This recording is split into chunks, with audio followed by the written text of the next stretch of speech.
पुण्यामध्ये एका गर्भवती महिलेचा प्रसूती दरम्यान मृत्यू झाला आणि त्यानंतर खाजगी रुग्णालयातला जो अनागोंदी कारभार आहे तो चव्हाट्यावर आला आणि आता त्यानंतर एका शिवसेनेच्या आमदाराला देखील या खाजगी रुग्णालयाचा एक वाईट अनुभव आलेला आहे।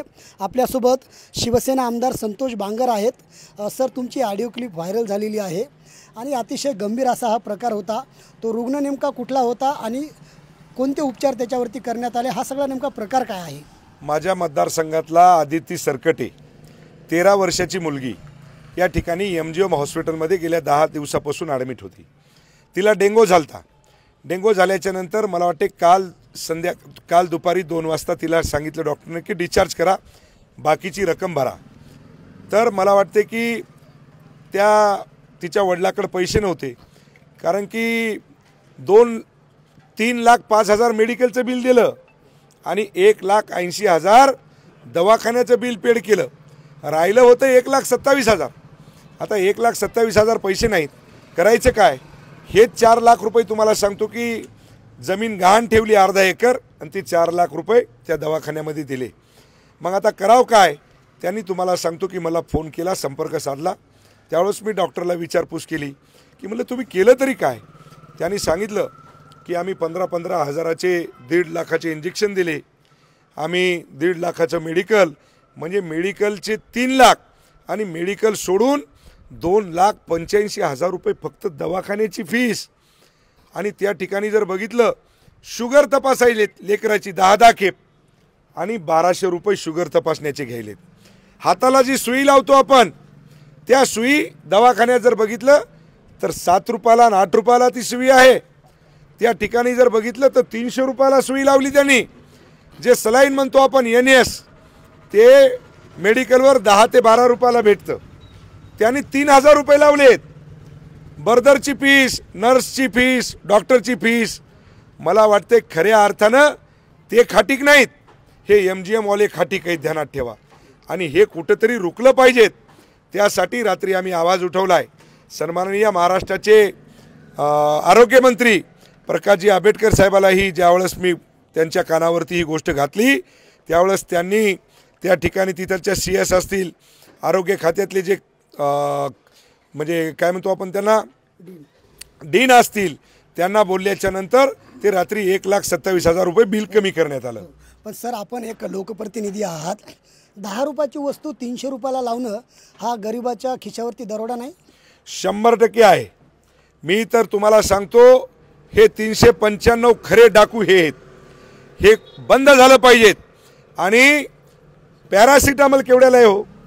10 पैशाला गोळी हो, 2 रुपयाला 10 गोळ्याचं पाकिट भेटतंय। आणि दुसरीकडे जर बघितलं तर तीच पॅरासिटामॉल त्या ठिकाणी 10 रुपयाला एक, 100 रुपयाला स्ट्रीप द्यायला ते। हे कुठंतरी 10 पटीनं, 25 पटीनं, 30 पटीनं काही मेडिकल तर असं आहे, जे पॅरासिटामॉलचं कालचं इंजेक्शन आम्ही बघितलं, तिला मला वाटतं ते काही फिप्झा आणि डेक्झा आणि हिपिरिन काहीतरी ते इंजेक्शन होते।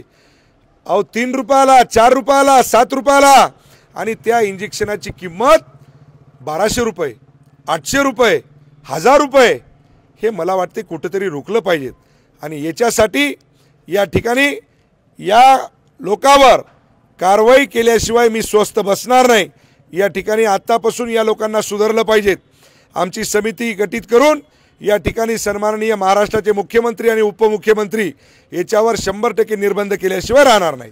सर, सातत्यानं प्रश्न हा पडतोय की मेडिकल ती 10 पटीनं 20 पटीनं लावल्या जातात, हॉस्पिटलसोबत मेडिकलवाल्यांचाही तोच दोष आहे का? अहो, परिस्थिती अशी आहे, मेडिकलही त्याचंच, लक्षात आलं का तुमच्या? आणि दवाखानाही त्याच्याच। मेडिकलमध्ये तुम्हाला सांगतो असं जातं सामाईन आणि असं मेडिकलमध्ये येतंय। यांना मी तर म्हणजे आता तुम्हाला सांगू नये, हे फार म्हणजे आता मी जर बोललो तर पुन्हा लोक म्हणतील की बाबा हे काय, पण यांच्यासाठी तुम्हाला सांगतो माफ करण्यासारखी नाही ती। यांना 100% मी तर सांगतो की अशा लोकांना फाशीची शिक्षा झाली पाहिजेत, या मताचे आम्ही आहोत। साहेब, तुमच्या ऑडिओ क्लिपमध्ये एक शब्द आहे की गरिबांना त्रास देऊ नका, आळ्या पडतील, तुम्ही भावनिक झाला होता। वस्तुस्थिती आहे ना, जर तुम्ही बघितलं अहो आमच्यासारखा माणूस, आमदार माणूस जर लेकराला जर बिमार जर पडला, काही करेल ना माणूस, कुणी पैसे आणल का नाही? त्यावेळेस ती दुःखाची घटनाच ती असती, ध्यानात ठेवा. अहो आमच्यासारखा माणूस 6 लाख रुपये बिल पेड करू शकत नाही हो. तर हे तर तुम्हाला सांगतो, सर्वसामान्य शेतकरी आहेत, त्या घरचं लेकरू होतं ते, तरीही त्यांनी त्या ठिकाणी 4, 4.5, 5 लाख रुपये दिलेत. हे मला वाटते कुठेतरी थांबलं पाहिजेत. याच्यासाठी या ठिकाणी त्या दवाखान्यावर कुलूप लावून हे त्यांचं MGM हॉस्पिटल हे युनिट बंद पडलं पाहिजेत. शिवसेना आमदार संतोष बांगर आणि आरोग्य सेवा एक समीकरण असते. तुम्ही अनेक हॉस्पिटलमध्ये भेटी देतात. ह्या सगळ्या आरोग्य विभागाचा मनमानी कारभार खाजगी रुग्णालयाचा का वाढला असावा, तुम्हाला काय वाटते? मला असं वाटते की हिंगोलीमधले जे माझे काही हॉस्पिटल असतील त्या ठिकाणी आम्ही जातो आणि पण जास्त जर प्रमाण जर बघितलं तर मला वाटते नांदेड, संभाजीनगर, पुणे, मुंबई, नागपूर अशा मोठमोठ्या सिटीमध्ये हे लुटण्याचं प्रमाण जास्त आहे. या ठिकाणाहून पेशंट जातो की बाबा मोठ्या चांगल्या हॉस्पिटलला जा, त्याला ऑक्सिजन लागायले, व्हेंटिलेटर लागायले, आणि कुणालाही वाटते की बाबा आमचा पेशंट त्या ठिकाणी चांगल्या हॉस्पिटलमध्ये जर गेलं तर तो बरा होऊ शकतो. आणि तिकडे गेल्याच्यानंतर तुम्हाला सांगतो, याच्या हातामध्ये कथाच आहे, सुरीच आहे याच्या हातामध्ये. सरळ तुम्हाला सांगतो, हे पाप हे डॉक्टर लोक करत आहेत. हो, हे जे नांदेड, पुणे आणि मुंबईमधले हॉस्पिटल आहेत, हे हॉस्पिटल आहेत का लुटारूचा अड्डा असं म्हणता येईल? 100% लुटारूचा अड्डा आहे, खाटीखाना आहे. याच्यात कुठल्याही प्रकारचं दुमत नाही. मला कोणीही जर विचारलं तर मी हेच सांगल की हे 395 वाले हे डाकू आहेत. 395 म्हणजे दरोड्याचा गुन्हा दाखल आहे तो. 100% दरोड्याचा गुन्हा दाखल यांच्यावर झालाच पाहिजेत. आणि काल परवा जो चिराई हॉस्पिटल अकोल्याचा आहे त्याच्यावर 302चा गुन्हा दाखल झाला पाहिजे. त्या लेकराला फक्त पैसे नसल्यामुळं, डिपॉझिट नसल्यामुळं त्यांनी त्या लेकराला व्हेंटिलेटरवर घेतलं नाही आणि ते लेकरू मृत्युमुखी पडलं. त्यांच्यावर 302चा गुन्हा दाखल झाला पाहिजेत, या मताचे आम्ही आहोत. ध्यानात ठेवा. या संदर्भात काय विधिमंडळात तुम्ही बोलणार? 100% बोलणार आहे. याच्यावर गुन्हा दाखल होईपर्यंत संतोष बांगर स्वस्थ बसणार नाही, हे मी तुम्हाला सांगतोय. नक्कीच. तर हे मराठवाड्यातील कळमनुरी विधानसभा मतदारसंघाचे आमदार संतोष बांगर होते. रुग्णसेवा करताना संतोष बांगरांना तुम्ही अनेक वेळा पाहिलं असेल.